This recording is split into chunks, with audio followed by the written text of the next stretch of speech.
Hi, everyone. Welcome to our inaugural Women in Technology Showcase. My name is Roshni Sandhi. I recently joined Cortex to lead our customer experience organization.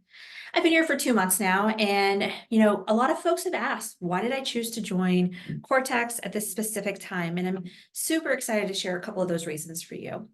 One, unlocking developer productivity is something that everyone is super interested in. From engineering to finance to HR, everyone's focused on how to ensure developers are engaged, they're productive, they're happy, and we want to retain that talent because it's hard to find good developer talent. So being able to come into a company that's committed to help do just that, provide the visibility and unlock productivity was really exciting to me. It also means that it really widens the span of customers, people, and talent we get to work with.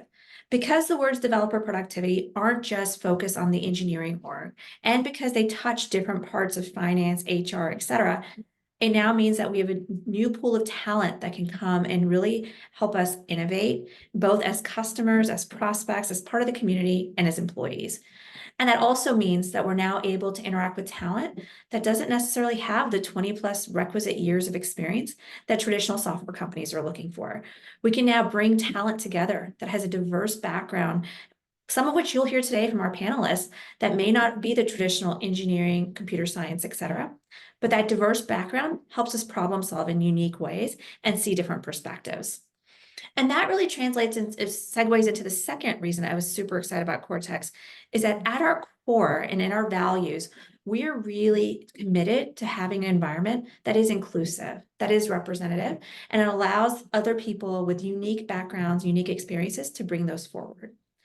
We promote equal opportunities and support initiatives that are really focused at increasing representation and inclusion of women and others in roles, in technology roles. And you can see that in how we source candidates, how we partner, the mentorship programs and sponsorship programs that we have. So with that, I'm super excited to kick off and introduce my two panelists. I'd first like to introduce Alina Anderson from Outreach. Alina, you maybe want to say hello and introduce yourself?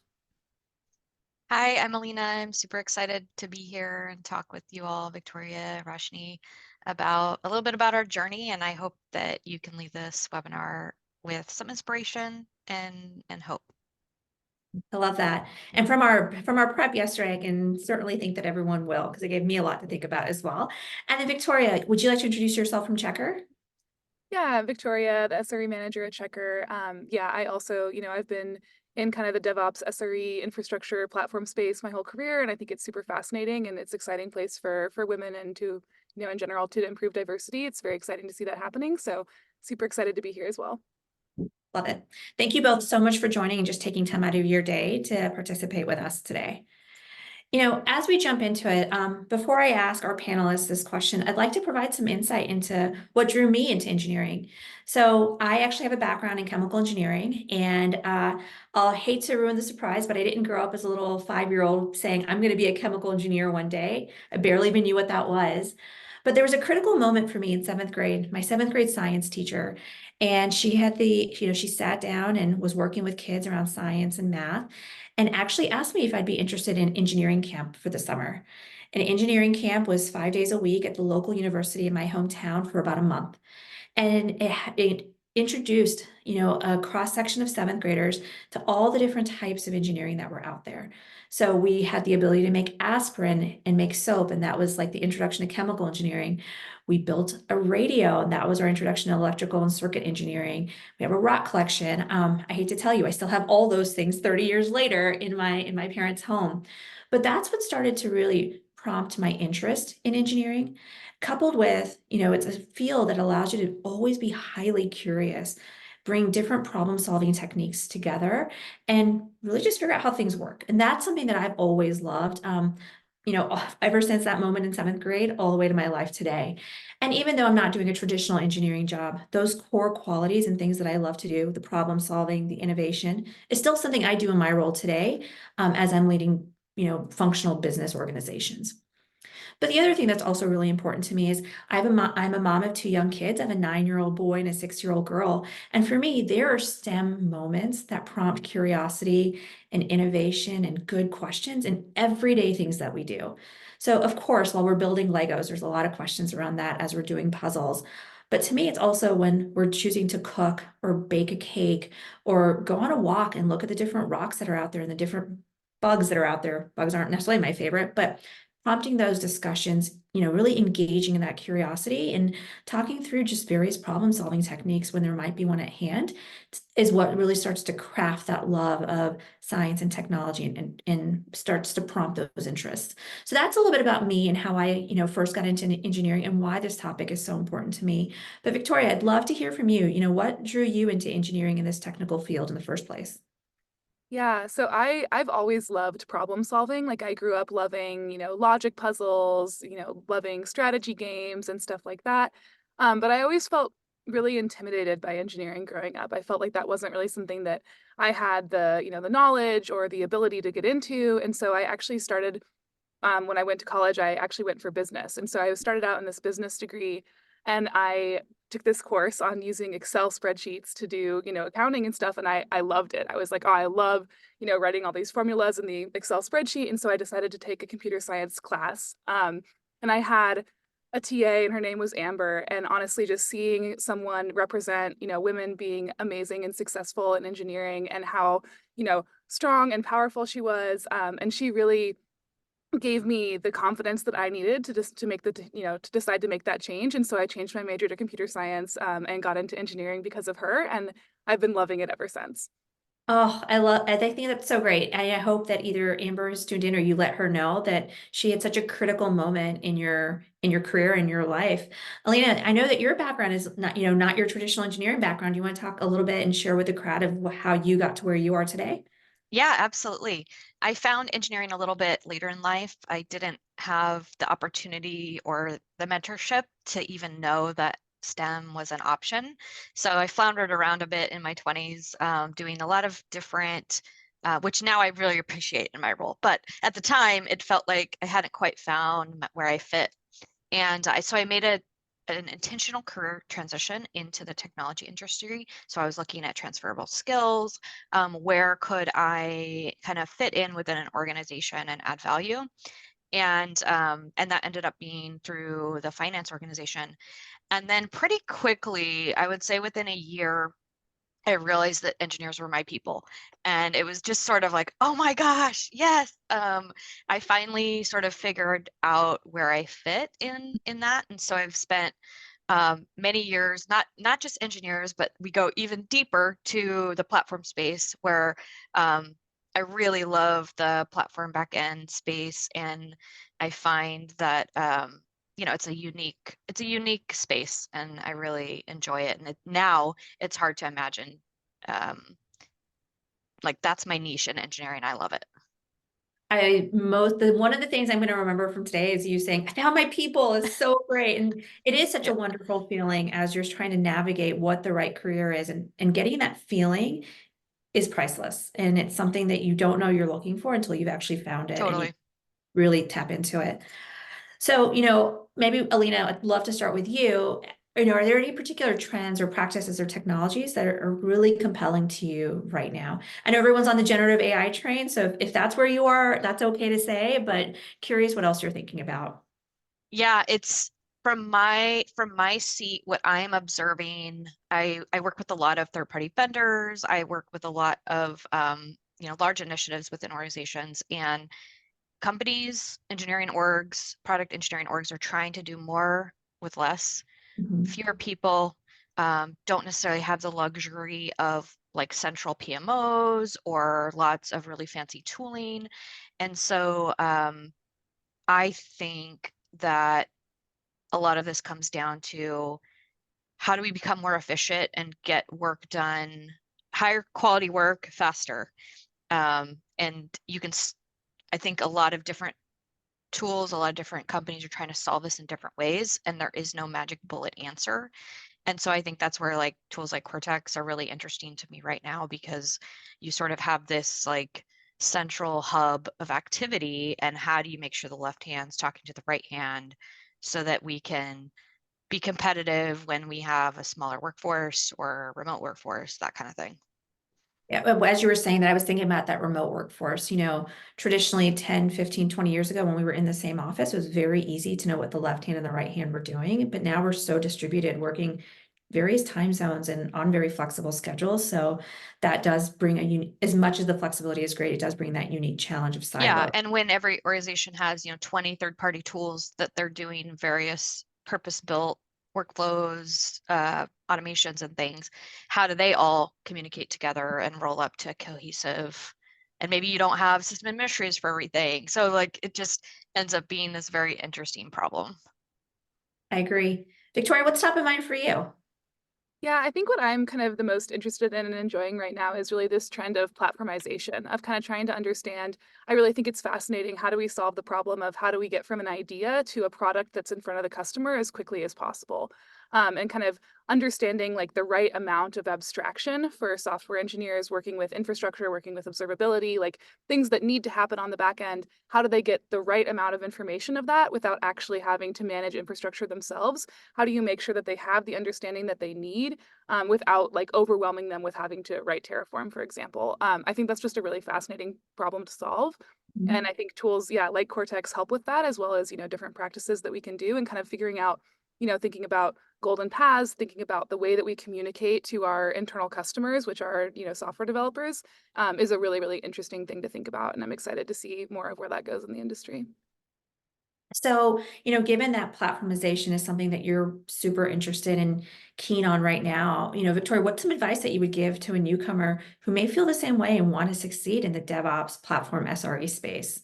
Yeah, I would say just, be super, super curious and willing and open to learn. I think one of the things that maybe historically was not as common in DevOps, but that I think is really crucial in this space is the really close partnership with those software engineers. Like I said, those are your customers. You're building things for them.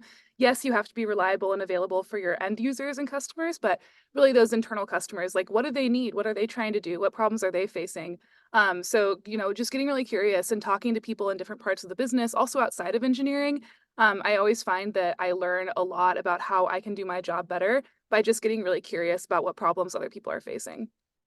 I think there's a consistent theme in what we've just talked about for the first 15 minutes of this webinar is curiosity and how invaluable that is in, all of our experiences, where we are in our roles. And then, now with some of the advice that you're giving is just continuing to tap into that curiosity and see it from a different perspective as well.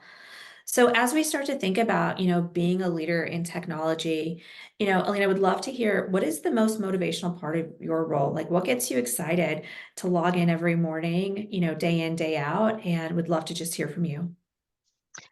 So I think from where I sit in the organization, I try to, if I'm doing my job well, I feel like I'm reducing stress for my coworkers in getting their job done day to day. So so I have a lot of fun rolling out new tools and figuring out how do we reduce like these manual, like life-sucking tasks and things that people have to get up and do. And so I enjoy that, and it's nice for me. It's really fulfilling for my work to have direct impact on the people that I work with. There was a quote that you shared yesterday while we were prepping around like being graceful to yourself. Is that something that you'd like to touch on here as well? Yeah, sure. I think I earlier in my career, had little to no grace for myself. I was kind of one of those stereotypical classic, and I think Victoria, you mentioned a little bit of this as well, where you're like taking on all the hardest projects and you're really pushing yourself. And I think I've grown to appreciate that, hey, you know what? Like this is a marathon, not a sprint. Mhm. Especially post-COVID, people have so many different life situations, seasons that come up, whether it's caring for family members or animals need care, like moving, all different kinds of things. And having grace with yourself through a season and understanding, hey, you know what? Maybe this quarter I don't need to push for a promotion because the priority for me this quarter is rest, and um, having balance in a way that I didn't appreciate like earlier, is how I think about it. I love it. Victoria, anything you'd like to add here and how you think about this? Yeah, I think it's somewhat similar for me. Like I definitely am really motivated by two things. It's problem solving and it's people. I think I just love problem solving like I mentioned earlier, and also I think that the intersection of problem solving and people is really fascinating of like what do people need to be able to be, solving the problems that are facing them and how can you help them get there? And just again with the curiosity aspect, like really digging in and asking people like, what do you need? What do you need help with? What can I help to, get you where you want to go? And I think that's just always really enjoyable, and it's also always very different. Like that was one of the biggest things coming into management that I was surprised by. I kind of had this preconceived notion that everyone was motivated by the same things that I'm motivated by. And then with talking with my team and asking them like, what do you want out of your career? What motivates you? What are you excited about? I found it's actually really different for everyone, and I think that's beautiful, and I love that. I think that's great. Alina, you mentioned that word balance, and I think that word balance is, personally speaking, has It's a gotten tricky word. it's a tricky word. It's gotten me in a lot of trouble, both in a yoga Yep. class and when I'm trying to achieve this like mysterious work-life balance. And I remember 10 years ago, there was a female CMO at a company that I was at, and she mentioned the word integration. And I didn't know what she meant by that, but I, really reflected on it the first couple of years I was a mom. And, when you think about balance, and we're all perfection, I'm going to speak for all of us, we're all such you're trying to, for me personally, I was trying to, put 50% into my personal life, raising a small child, being, a spouse to my partner and raising our household, and then trying to do the exact same in work life. And what I realized is I wasn't giving myself grace. And I think I mentioned that to you Yeah. yesterday. I used that word grace. It was so powerful. And I think this looks so different to everyone based on that season and how you integrate it, and giving yourself grace, giving yourself that freedom to acknowledge what that integration or balance looks like today could be very different 6 months from now, and that's okay, is just such a powerful thing to come to terms with. So thank you both for sharing that piece with everyone on this call, because I know that this is like very personal to everybody. All right, so let's talk a little bit about what good mentorship looks like. I think it's a word that gets thrown out a lot, especially in software engineering. And something that I think a lot of folks don't talk about is the difference between mentorship and sponsorship. And I know while we were prepping yesterday, I think we've all had examples of good mentorship, of good sponsorship, and the root of it being really, clear communication and expectations. But, Victoria, maybe you could kick us off. What does good mentorship look like for you specifically in this field, and how does that differ from good sponsorship? Yeah, I think for me specifically, good mentorship is really, it's all about feedback. Like I think for me personally, speaking like you said earlier about, being a perfectionist, like I'm always looking for ways to improve. And I feel like I don't necessarily always get as much negative feedback as I'd like to get. I think that's the best way to grow. And so finding a mentor who has the ability to both see what I'm good at and also see where I can improve, and then Mhm. sharing that with me is hugely powerful. And I really think also mentorship is always a two-way street. I think that's kind of one of the things that is it's important to remember. Like it's easy to just ask someone, "Hey, will you be my mentor?" And then it's, you kind of are like, "Okay, great, they said yes." And then, you both move on and forget about it. But it's harder and it's more valuable to really set up like a plan. Like what do you want out of this person? What specifically are you interested in that they do successfully that you want to bring for yourself? And how can you have them, help you get there? And so when you meet with your mentors, coming with a plan, coming with specific questions that you want to ask them, coming with a specific problem that you're addressing, can be really valuable as well. And I think that's obviously very different from sponsorship, where really what you're looking for is someone who can represent your best interests and get you into the room when there's decision making being made, or at least represent your point of view if you're not there. I think both are really crucial, and also both are definitely two-way streets. Like for sponsorship, I think it's a little bit different. With mentorship, like what you're giving them is you're taking on a lot of the burden of, what we want discussed by bringing that to them and asking for their feedback. For sponsorship, where I see it as a two-way street, is they're helping speak up for you and you're helping them solve their problems. If you show up in a way that you can help, leadership solve the problems that they're facing, they'll kind of organically become a sponsor for you because they want to give you more work because you're helping them out. And so that's kind of what I've experienced. And I think both are really important and really crucial to find. And it probably also depends a little bit on the organization that you're in, which one will be more impactful to your career. But I think it's really crucial to look for both wherever you are. Yeah, I think that part about critical feedback is so important, right? The word mentorship doesn't, or sponsorship doesn't ever touch on critical feedback being such a crucial component of it.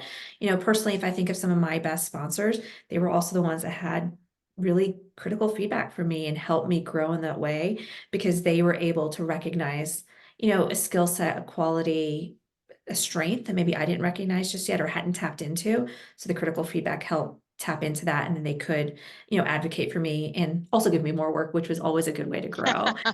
Alina, how does that look like for you between mentorship and sponsorship? Yeah, I think I would like to speak from, I'm not sure the makeup of the audience here, but I'm going to talk a little bit about some of what I've learned as the person seeking mentorship and sponsorship, and a couple like actionable ideas that someone could potentially take away, and the distinction. So I think if you're thinking like, okay, I'd really love to find a good mentor, I'm feeling like, let's say maybe you're in a DevOps / SRE role and your organization is like, hey, like you need to learn Go now, or you need to learn Rust, or you need this new technical skill. I think what I've seen work really well is to say, okay, I'm going to sign up for, let's say, a 390-day course or a 6-week course or something like that. And then you gain an agreement with someone who maybe is more proficient from you. You can even try this at a peer level if you can't successfully find someone who's more proficient than you, and you kind of set that working agreement up to be like, all right, we're going to meet once a week. And so you get in a commitment of like, here's the time commitment. We're going to meet 30 minutes every week. We're going to go over the module. And then, at the end, kind of set a goal. I'm going to demo what we did. So, and you time box it so that both sides can feel like, okay, I can feel like I can commit to this and give you my focus. When it's open-ended, it's much more challenging to kind of get what you need out of it. And the difference with that same example with sponsorship would be, okay, you've identified, let's say maybe the director of your org, and you approach them, hey, I understand, like, to get to an L4, I need to have these Go skills. I would like to put myself at promotion at the end of the quarter. Here's what I'm working on to get there. Can we have a checkpoint so you can assess my skills? And then if it's satisfactory to you, will you support my, my bid for promotion? So you kind of work both angles to achieve a goal that you're trying to get to. I think the piece that I know I definitely did not realize when I was younger in my career is around that mentorship piece. You both touched on it, like realizing it's a two-way street and setting clear, like, you, the mentee, for lack of a better word, are the one that owns the agenda, that owns pushing it forward, and setting the expectation of what that is, right? Because like all of us, for all of us, time is so finite. It's a most valuable thing that we have currently. And unfortunately, we don't have endless amounts of time in our day. So how can we make sure that the folks that we're asking for mentorship know what's expected and can come prepared, and also like can share, hey, what you're looking for, I'm not well versed. That may not be the right business for you. Cool. This is great. So as we think about leadership and, growing our orgs and, all three of us being leaders that continue to rise and get more exposure at our own individual companies, what do you think is the most important thing that top leadership can do to intentionally provide and contribute to a sustained culture of diversity? And I want to be clear, we say diversity. I know that can mean a lot of different things, but I think about diversity in our fields in relation to background. So that could just be a diverse background, whether it's, where you were raised, gender, socioeconomic, background. Maybe you were a film student before you learned technology, all the things that make us who we are in our background. What do you think some of the key things leadership can do to provide and sustain this culture? I guess, Alina, I'll let you go first. Yeah, sure. So what I've seen personally that has been successful, I think, is within engineering, there are blurry lines between different roles. And I think I've seen folks, let's say they're in a QA function Mhm. and there's kind of a big cross-functional project and someone steps up to say, hey, you know what, I'm going to kind of go outside my day-to-day and step up and run this initiative. And what I've seen work well is when leadership supports that initiative, supports that desire, has a framework for giving feedback, then oftentimes those folks then have a path into maybe becoming a software engineer or becoming a TPM or some other, they can kind of demonstrate skills beyond what maybe their day-to-day function is. And a lot of times I've seen they bring a great perspective, like, Mhm. and I've seen it all across, like maybe someone, CSM transitions into QA or technical support transitions somewhere else. And when you have a culture of valuing that diversity of, hey, maybe they can actually bring a fresh perspective or bring fresh skills here, I think it only just makes the project better, the outcome better, the product better. I agree with that. I think it also makes the strength of the team better, right? Because there is that different piece that they may have in their background that I maybe don't have, and I can learn from and grow, and we can challenge each other with different perspectives. Victoria, what do you think? What are your thoughts on this topic? Yeah, I mean, I definitely fully agree with Alina. I also think for me, it's kind of like two things that I look for in leadership to, create and maintain a diverse culture. Is one is really keeping an open mind. Yeah, recognizing that it's important to focus on outcomes and that you shouldn't focus on, what university someone went to or like, yeah, whether or not they had a degree in, the thing that you're looking for in the role. Like if they can do the functionality of that role, they should be able to have access to that role. And so really keeping that open mind and then showing up, and I would say showing up loudly, like repeating consistently, be really consistent in the messaging that diversity is important to your org, that diversity makes teams and organizations stronger and more powerful. And then not just say that, but also really like walk the walk. So, if there is like a diversity in engineering group or something, having the leader really show up and, attend all of those meetings and be present, offer sponsorship to people who are, needing that and in those groups. I find that's really, really powerful. I think that's the sponsorship and being consistent in how we show up as leaders and how top leadership shows up as united leaders. I think that's really key and critical. So everyone's hearing that same message, regardless of the title or who's speaking it. I think, so far this has been such an incredible amount of information and such great nuggets. I know that we're running a little bit earlier than scheduled, which rarely ever happens. I'm excited for that. Before I open it up to the folks in the audience, Alina, anything that maybe we didn't touch on that's important to you, or anything that you'd like to share that maybe I we think go one thought on this question that comes to mind is diversity is so within our workplace, we build community and that community of relationships helps us get work done, helps us feel a sense of belonging, helps us, get up every day and do the best we can with where we're at. So I think that if there's an opportunity to have, some people are really comfortable building community through like a Slack channel. And some people are more comfortable doing after hours, happy hours, and some are more comfortable getting on Zoom, like working office hours type, co-working type sessions. And so I think if you can provide different ways to create community and for people to interact, I think you get more, it's richer. Where if like, it's like, well, our culture is everyone has to go to the happy hour at the bar and that's the only place you have community, you end up with people that's not their jam, feeling it can feel excluded or kind of miss out on career opportunities, etc. So I think sometimes it takes an intentional thought to be like, okay, hey, like, do we have ways for people that aren't as comfortable from like a neurodiversity perspective or whatever the type of diversity that you're trying to foster? I think building community is something that comes to mind.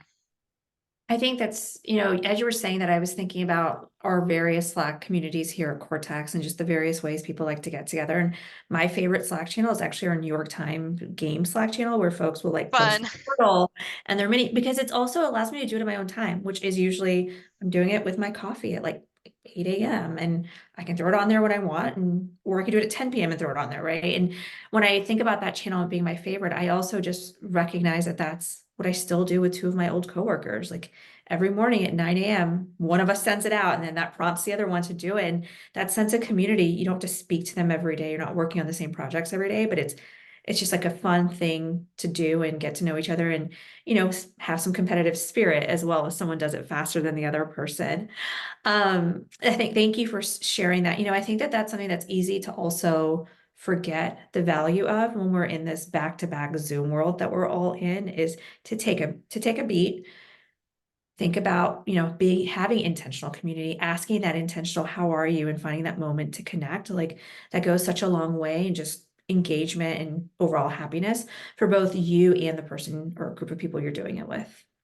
Right, or like a no video check-in where like the Yeah. pressure for videos off. Like there's just so many different ways to support the diversity of needs in that space. Yeah. It's funny, prior to COVID, I used to be a pretty video on human because I used to love to be able to see people's expression. And I was usually the one that was remote.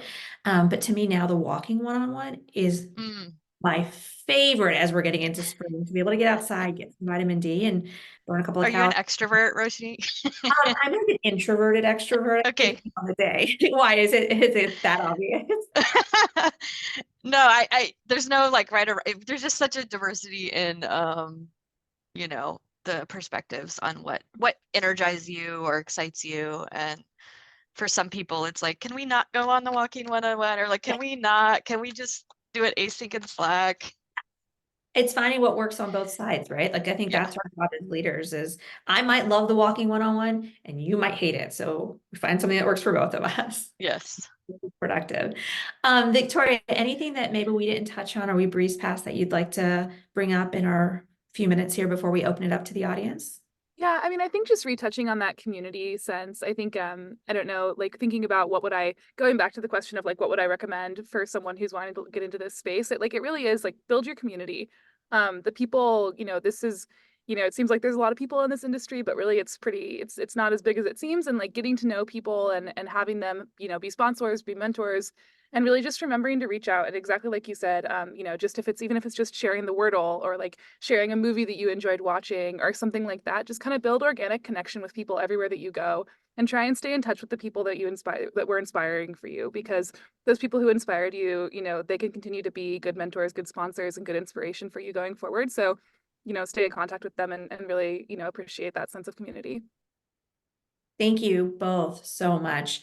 I will now open up. I think we have about 10 minutes left. So if it's okay with everyone, I'd love to open this up. If anyone in the audience has either a question or comment, you're welcome to either throw it in the webinar chat, or I think there's a question functionality in the webinar as well. We can give it a couple of minutes so folks can get their questions in. And or maybe someone in the audience wants to share their perspective as well. So I'll just pull up the questions and see what we've got going on so far. Cool. Just give it a minute.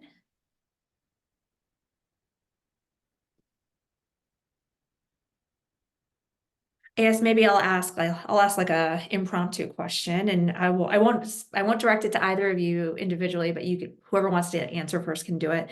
If you weren't doing what you do today as your career, what would be the top thing you'd want to do?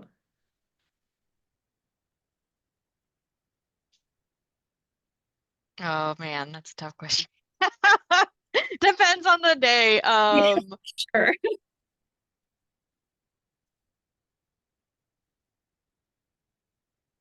I think I've always had a so small businesses really struggle to they don't have as much access to all the resources big companies do, right? And there's lots of SaaS tools out there that can help small businesses just kind of run their business. And so I've always thought of potentially starting like a women's small business center in like an underserved area, and just like helping them get access to like basic SaaS types of tools and things. Because a lot of you're like tracking, it's really chaotic when you own a small business, and sometimes there's like a perfect SaaS solution out there, but are you going to be able to like learn how to on board, and how does that work? But anyway, so that's like the little passion side. Maybe someday when I'm retired, I can do that.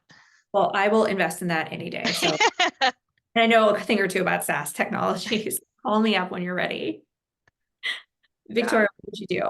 Yeah, I think for me, so specifically for me personally, I really love animals. Like I love all animals. I thought about being a vet for a while. Like they just bring me a lot of joy. And I think one of my favorite things is in life is just both bringing joy to people and watching people experience joy. And so if I could do something where I could create like little moments of excitement and happiness for people in their day-to-day life, like be that animals or just like balloons or like something silly and comedic and just kind of like bringing those moments could be really fun. So maybe some sort of like entertainer with animals. I'm not sure, but that's kind of what would be exciting to me. Well, it sounds like that's going to be the next name of your community Slack channel. People can put up their videos of how they're entertaining animals too. I don't see any comments or questions from the audience. For those of you that have joined us, oh, there we go. I have one. So Vanessa asked, I know Roshni mentioned having kids, and I know Victoria and Alina have other things going on besides work as well. How do you balance your professional responsibilities with personal commitments? And do you feel that being a woman plays a role in this balance? I'm happy to go first to give you guys a second to think through it, if that works for you all. Vanessa, the secret to my way of doing things is I have a to-do list. Early, when my children were young, they were color-coded to-do lists. So I had a personal one and a professional one. Now I just use an app called Todoist because I can have it on my phone and on my computer, and I'll pre-pen personal things with work things. But I'm also very realistic of when things will get done. So there might be something I want to get done today, like buying a birthday present for a birthday party. It's not going to get done today, so I'm going to put it for Thursday. It will get here. It'll get here Sunday for the birthday party, and I'm going to move on. So for me, it's having a list, but then also ruthlessly prioritizing, and then reminding myself to give myself some grace. I'm a better human if I go to bed at 10 p.m. Could I stay up till noon and clear my to-do list? Sure could, but it would make me grumpy. This morning, my favorite workout class is 8:30, so I balance my calendar for it, and it's just recognizing the critical things that have to get done, and then it also bring me some peace so I can be my best self. I think for me, I'm decently organized and I love to just cross things off a list. So I'll just speak, for me, I think it's my personality type that helps me get to feel accomplished with crossing off both my personal and professional responsibilities, whether that be with my children, my spouse, my friends, or at work. I will, Victoria, Alina, one of you want to comment on that as well? Yeah, I'll go ahead. I like the ruthless prioritization. I think that's really crucial. Something that I had to realize is there is always more work to be done that you want to get done than can be accomplished in the amount of time that you have. And so you could give your entire life to work and still not accomplish everything you want to accomplish, and that's okay. So I say to myself, a reasonable amount of work in a reasonable amount of time.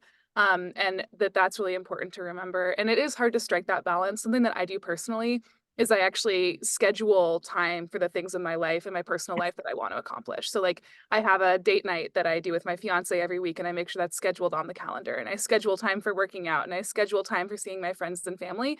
And I find that's really helpful. But yeah, it's always hard. I think it's important to, again, go back to giving yourself grace, like both with your personal life and with your professional life. I feel like I never accomplish everything that I want to. So it's reminding yourself like, yes, I can always do more, but also it's okay to take that step back and also just really appreciate and be grateful for the things that you've accomplished. Do you color code your calendar, Victoria? Oh yeah, definitely. That is like my favorite. I am an obsessive calendarer too, and everything is on my work calendar, whether it's a personal appointment or a If professional it's one. not on the calendar, it doesn't exist. Agreed. And if it's not yellow on the calendar, it's not personal. And so seeing those spots of yellow are very helpful. I agree with the calendar, right? Even just calendaring an hour. This is when I'm going to clear off some things on my to-do list is super helpful. Alina, what about for you? Okay, so I'm going to talk about two techniques / tips that I employ that are the only ways that I survive. And one of them is should examine your shoulds. So what I find is that we oftentimes have this list, you write down your to-do list, but look at each one as like, is this a should? I should do this thing. And if it's like, yes, I should, why should you? Is it because my mom would be mad at me if I didn't do this thing? Is it because like you just have to examine your assumptions about each thing, because I think you can start shedding some of the things that are on your to-do list that are not something that's truly like feeding you, fulfilling you, like getting you the life you need. So some of those things just end up getting shipped off to the I'm never doing this, and it's getting deleted off my list. Second one I call like, what is the bad thing that's going to happen? So when you say like you have these like 5 things, okay, if I don't do these 5 things, what's the bad thing that happens? And oftentimes it becomes clearer as to what decision you're going to make. Because if you're like, okay, if I don't do this thing, the bad thing that happens is I don't get a gold star for being like a perfect XYZ. But something else, the bad thing might be, I have to pay $1,000 fine. So like you're gonna pencil in to preventing the fine, and the other thing, you're just gonna have to do some emotional work to just let it go. So those are the 2 things that I employ a lot to try to keep a handle on things. If I could ask, in the should method, which I love, how much do you feel like comes off the list when you actually go through I that? think when I first really started looking at it, kind of chunks of things came Yeah. off. And now still do it. But I think once you kind of recognize the patterns that you have, or maybe, hey, during this season, I'm not going to be able to prioritize joining the pickleball league, but my goal is to join in the fall. I think that's awesome. To the ruthless prioritization, it's the what's the bad thing that will happen.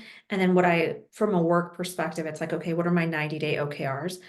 Is the bad thing that I don't hit that, then that also helps me, because especially in the fast-paced world that we're all in, something cool could pop up today that I really want to work on. Yep. That's way more exciting than that other thing I'm supposed to work on. That's more Yeah. foundation. And sometimes the bad thing is self-inflicted or like made up in our head. And so it's like, oh, actually, no one's actually going to care if I don't do this. So, but I care because it hurts my feelings. And then you Yeah. just have to work on like letting that go.